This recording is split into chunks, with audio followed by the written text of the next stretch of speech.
Hey everyone. Tonight, I'm sharing a real spine-chilling story from Reddit. If you love horror, hit subscribe for more terrifying tales. Now, let's dive in. Don't watch this alone.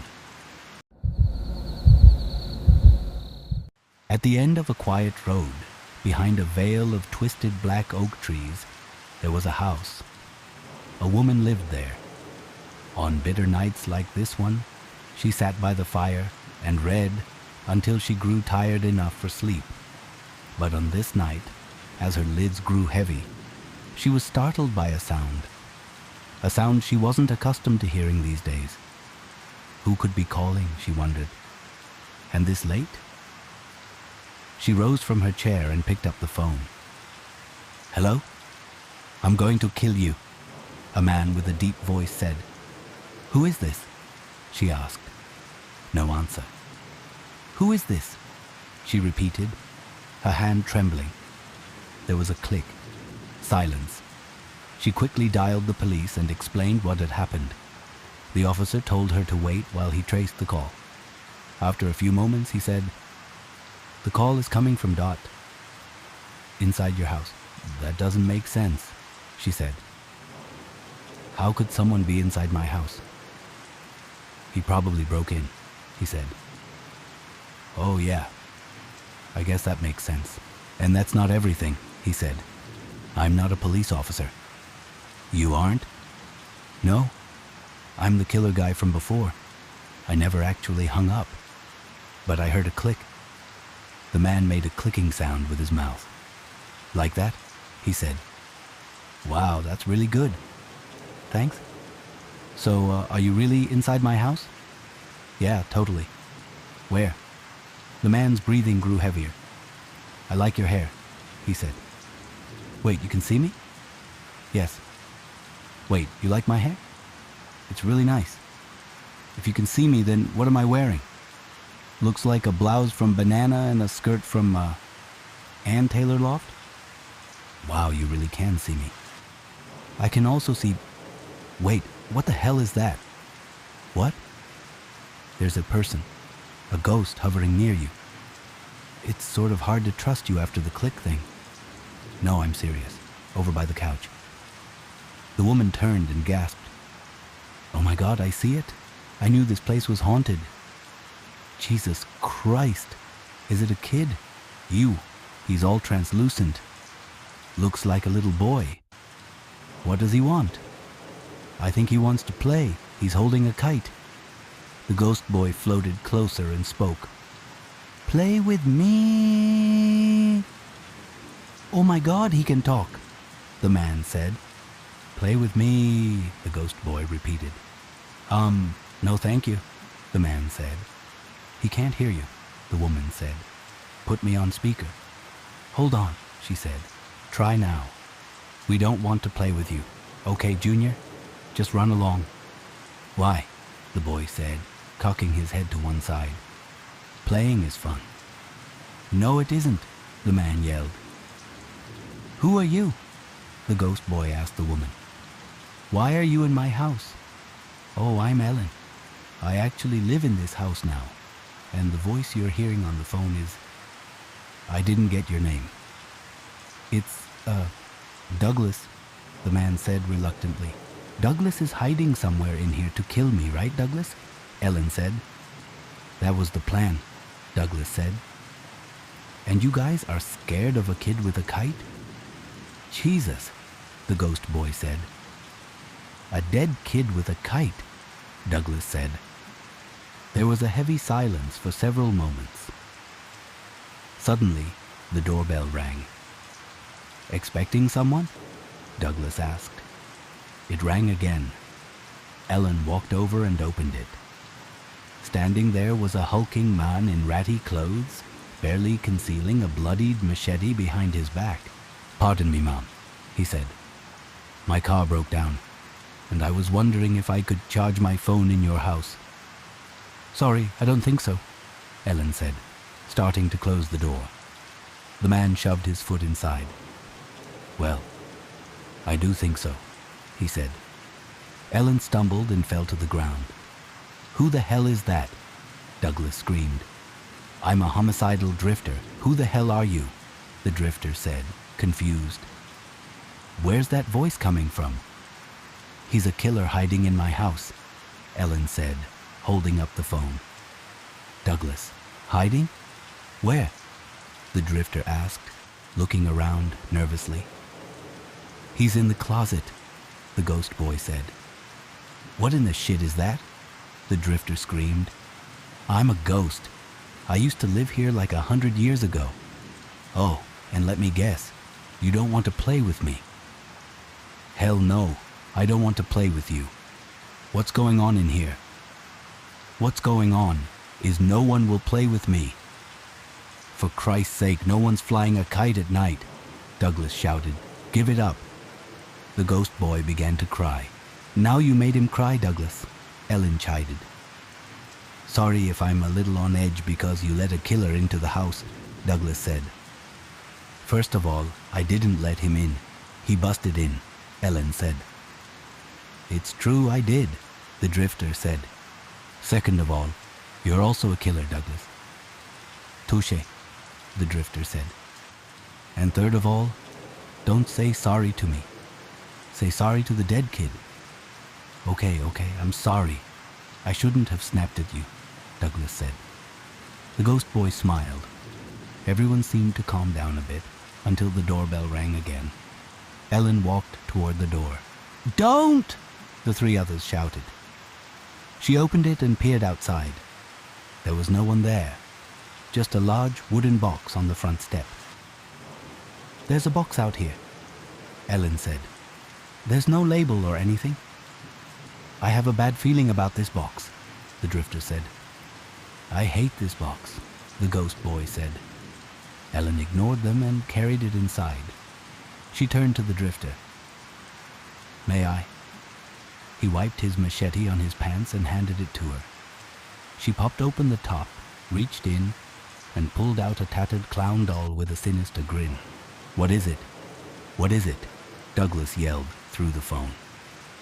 "Some sort of clown doll," Ellen said. "I don't want to play with a clown doll," the ghost boy said, beginning to cry. "Why don't we just put this thing back in the box before it gives us all nightmares, okay?" the drifter said. "Look, there's a string," Ellen said, pulling it before anyone could object. The clown began to wheeze.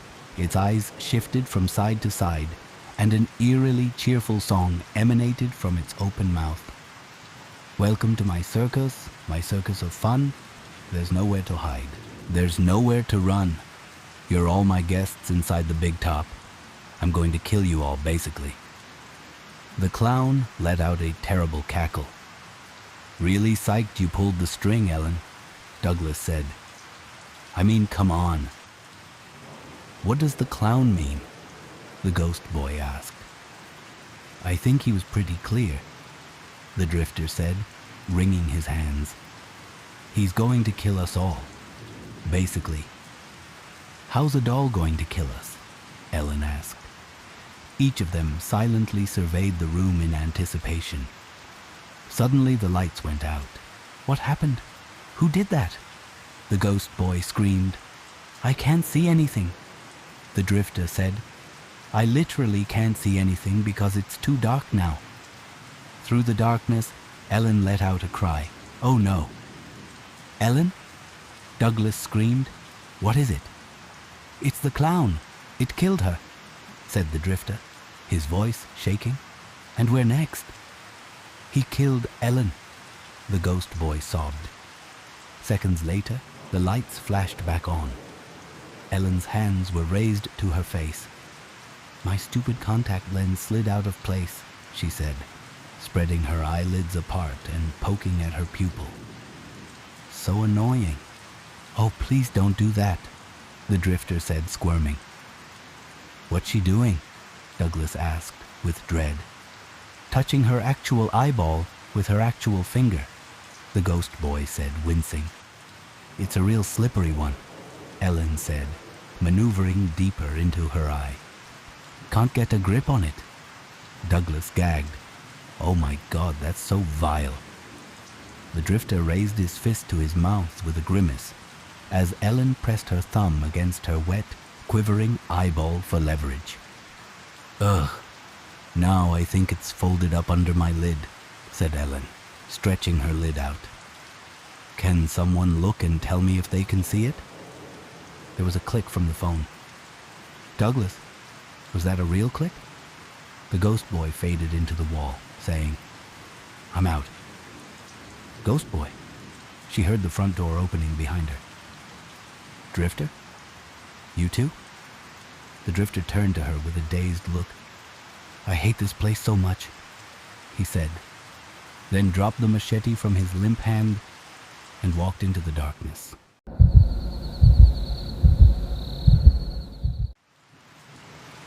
Today is the day I would go to visit my grandfather.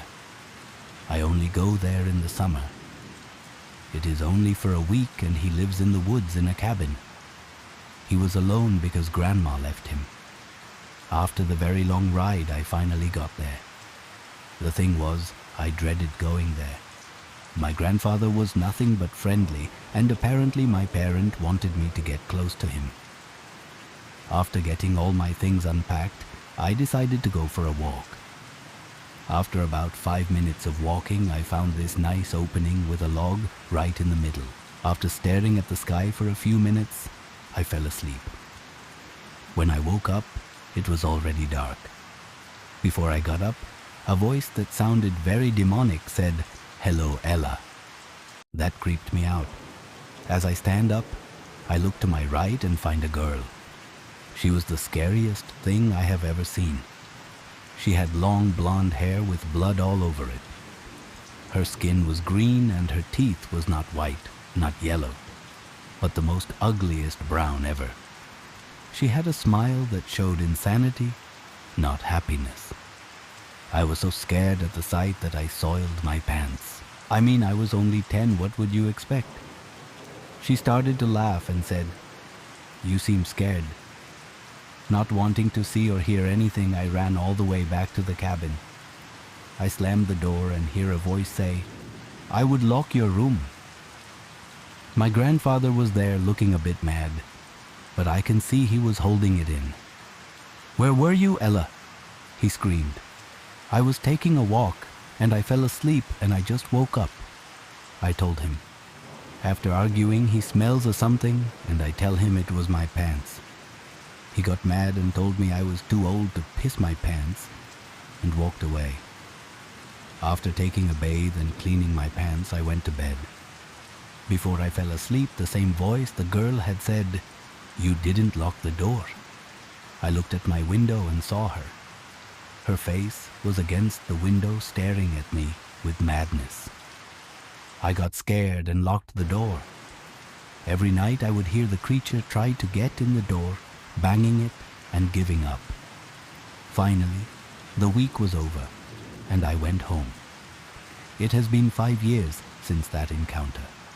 I still go to grandfather's place just 'cause I have to. Locking the door before I went to sleep was now a routine. But then I was wondering, why did that girl tell me exactly how to avoid her? So one night I felt brave and kept the door unlocked. After staying up to wait for her to get in, the door finally opened to reveal my grandfather. He said that he knew that one night I would leave it unlocked for him to come in and let him come in.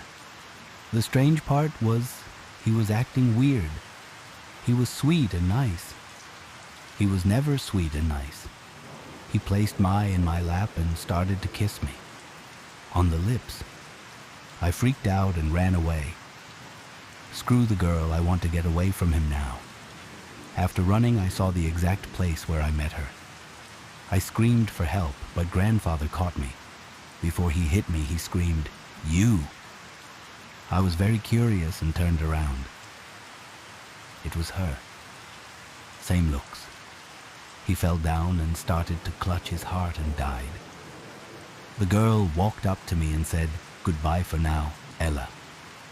And she disappeared. The next day I had to clean the cabin out because no one would be living here. I was getting the books until I dropped a photo album. I picked it up and it showed her. It was the same girl, but instead of her decaying body, it was a beautiful version of her. She had white teeth with nice straight blonde hair, with the most nicest blue eyes. She was standing in front of the cabin holding a baby. I went home and showed it to my father. When he looked at the photos, tears spilled. This girl is your sister, Abby. She died when she was 10 when she fell and hit a rock. That was the same place where your grandfather was found. And that baby is you. After hearing this, it all made sense to me. Her warnings about locking the door was to protect me from grandfather. I'm guessing that she wouldn't move on until she saved me from grandfather. Only 2 words came to my head when I found out. Thanks, sis.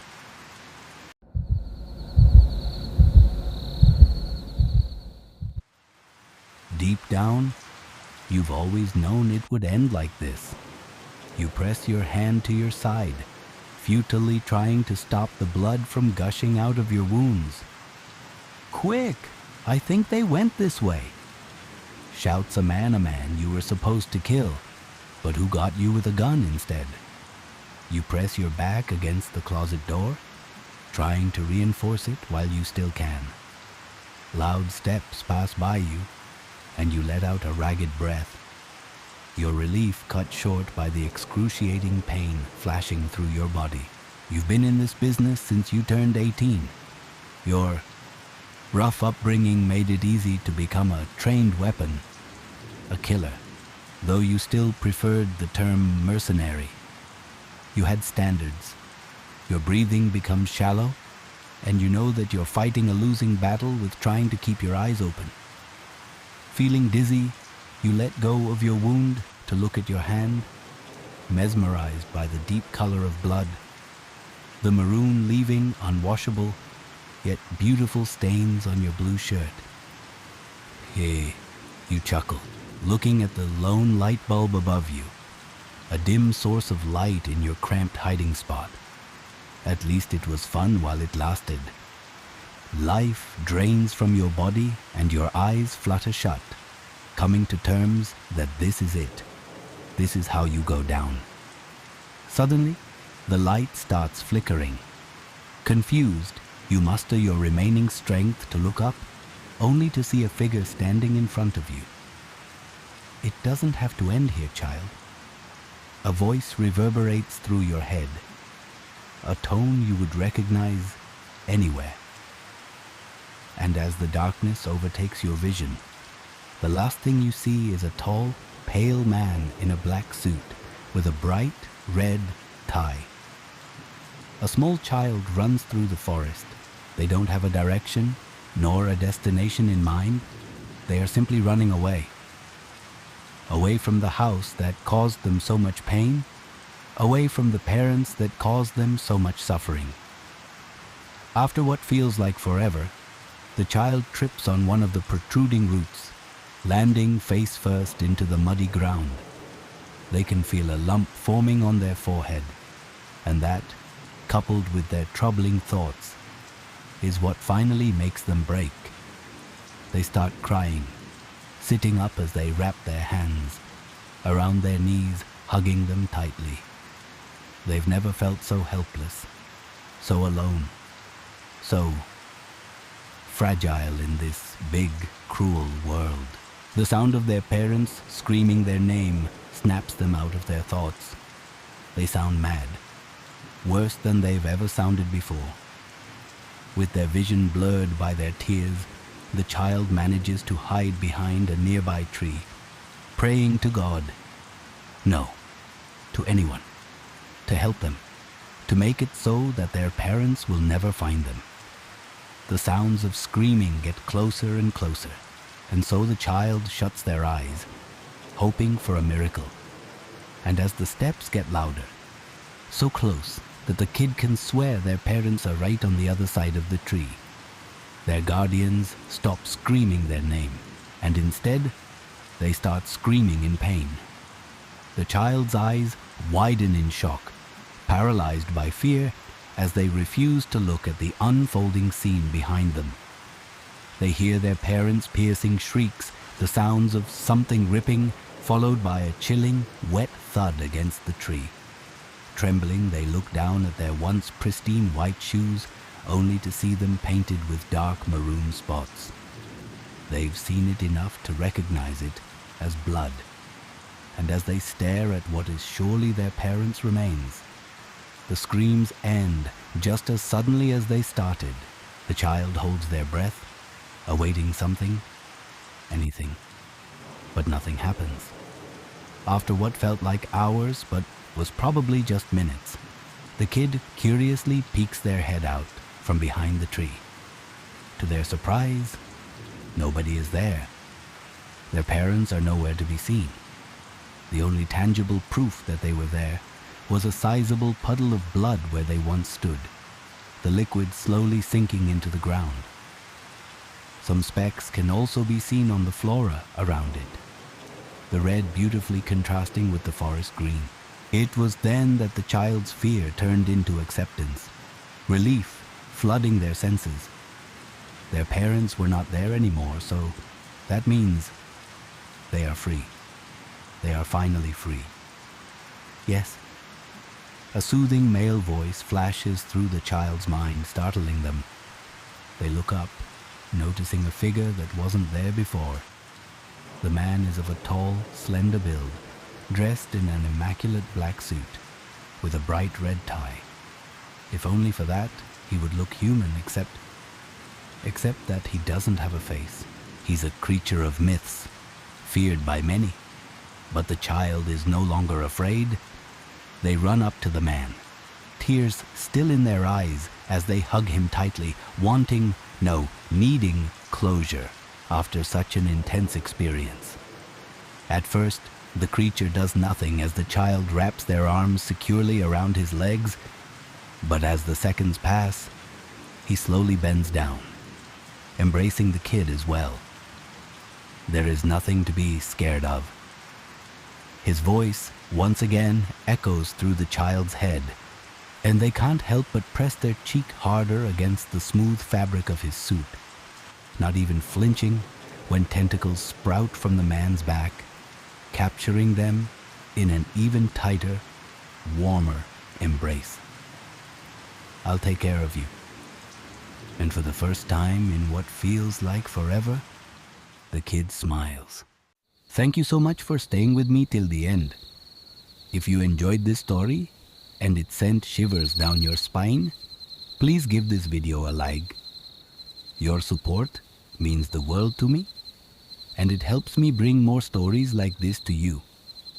Don't forget to hit the subscribe button and turn on the notification bell so you don't miss out on the next chilling tale. Your subscription inspires me to create better and scarier content just for you. Until next time, stay safe, stay curious, and don't forget to watch your back. See you soon.